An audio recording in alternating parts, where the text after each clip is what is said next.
Thank you. So my name is Hadas. I'm the service manager for sports services, including the sensory, physical and occupational therapy service. The service has a service manager, a deputy service manager, team leads. All the teams have the same goal of placing the child or young person at the center of their work. So we are all working to promote independence and focusing on supporting the children and young people to achieve what they want to achieve. So we are working very closely with the children and the families to identify the goals that they would like us to work towards too. So we are not instructing what they need to achieve. We are working with them to identify those outcomes. And we are promoting joint working between education, social care and health services. So we have a few initiatives when we are trying to jointly fund either services or specialist equipment to support the children we are working with. With regards specifically to the teams, we got within the sensory teams, we have the vision support team, the hearing support team, physical impairment and medical support team. Oh, I hear someone is coming in. We also got the special educational needs assistive technology advisory service, including IT specialist and the augmentative alternative communication support, and the occupational therapy team. The referrals can come through an early help assessment, and for social care needs, the referral can be made through Somerset Direct. Sensory teams, Ali, I will hand over to you. Thank you, Hadas. So good morning, everybody. My name is Ali Batchelor and I work with the sensory teams, which, as Hadas has already mentioned, is the vision support team and the hearing support team. It's worth saying that both of these teams are made up of a range of professionals who have all had to undertake a professional qualification in order to take these roles. Hi, the sound is muted. I can't hear you. I think that's one of the people. They have their mute button on, I believe. It looks like Alex has their mute button on. So I'll keep going anyway. So just so that everybody knows, for example, the qualified teachers of visual impairment and the qualified teachers of the deaf have to undertake a 2-year postgraduate qualification in order to take on that role. The same is for the qualified habilitation specialists and the educational audiologists, who also need to take on a professional qualification back at university to take that role. Hadas, can I have the next slide, please? So the vision support team, involvement from the vision support team. There is a set of criteria that the vision support team will look at if a referral is made to the team, but it's also based on professional judgment. Some of the things that we look at with regards to the referral is somebody's distance vision, their near vision, their 3D vision, which is also called binocular vision, contrast and visual field.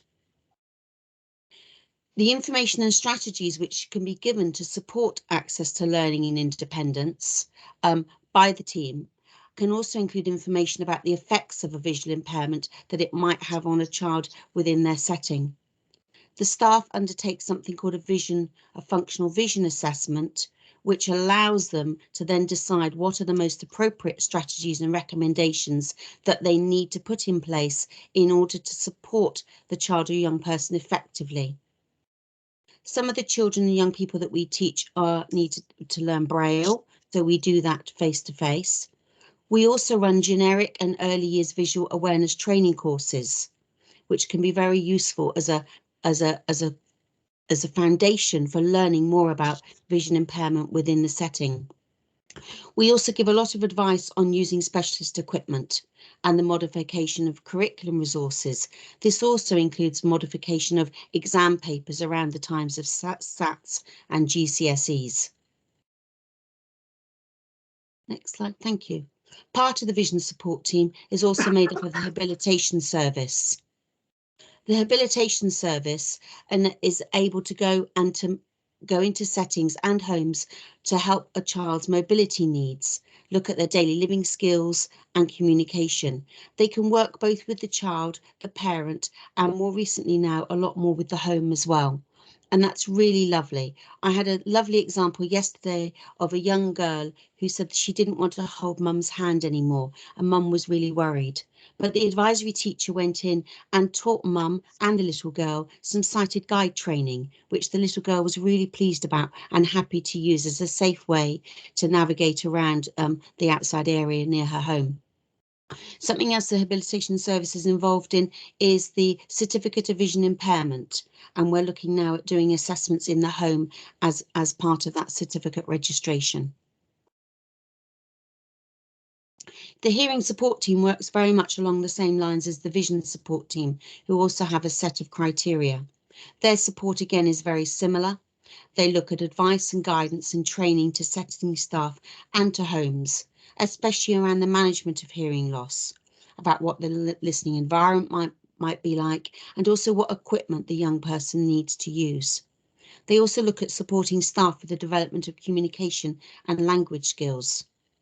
They work directly with the children with regards to this communication and language, and also to help them with the equipment that they're using on a daily basis so that they feel more independent to be able to use it on their own. Another member of the hearing support team actually is our educational audiologist. She works alongside health in the audiology clinics and with the qualified teachers of the deaf. This is a superb role because it means that somebody will come into a clinic with their young person. They'll be able to look at the new equipment that they're going to be used very much in a clinical setting. But then our educational audiologist is then able to go into the school setting and see how that equipment is working in the school setting, which is really a superb part of the work that we do. She's also able to give specific advice to the child and young person and parents and staff about how to look after that equipment and give advice on environmental acoustics as well. I think I'm going to pass back to Hadass to talk about the physical teams. Thanks, Hadass. Thanks, Sally. So within the physical teams, we got two teams, the physical impairment and medical support team, which have advisory lead teachers, IT advisor, a specialist speech and language therapist, leading the augmentative alternative communication support, and specialist support advisor. Within the occupational therapy team, we got two advanced practitioners leading the service, an occupational therapist and occupational therapy assistants. With regards to the PIMS team, the support is not defined by a specific diagnosis, it defines by the need. So we are supporting children in educational setting to apply for environmental adaptations to support access to the educational setting. We support the transition between those educational settings. So if a child is starting into primary school or transitioning between a primary to secondary school or from secondary to further education, we're making sure that all their physical needs are met in the receiving settings. They provide a lot of training around medical condition, personal evacuation plans, and personal and intimate care. Sorry. Within the Sanitas team, Sanitas stands for Special Educational Needs Assistive Technology Advisory Service. We'll perform an assessment of the child's needs for alternative methods of recording or communication. So we provide the specialist advice on equipment and training for the child or for the team member to be able to support the child to be as independent as possible with both recording of curriculum. So it's using specialist softwares or iPads or tablets or any laptops to record their work, and those items can be supporting at home as well if any homework is needed. And the same with communication aids. So if someone requires a communication aid to support their participation in a classroom, either if it's a communication book or if it's more complex communication software, and our service will provide the assessment, the equipment, and all the training that is coming with it. The occupational therapy team support children and young people with a disability in their home educational setting and in respite care.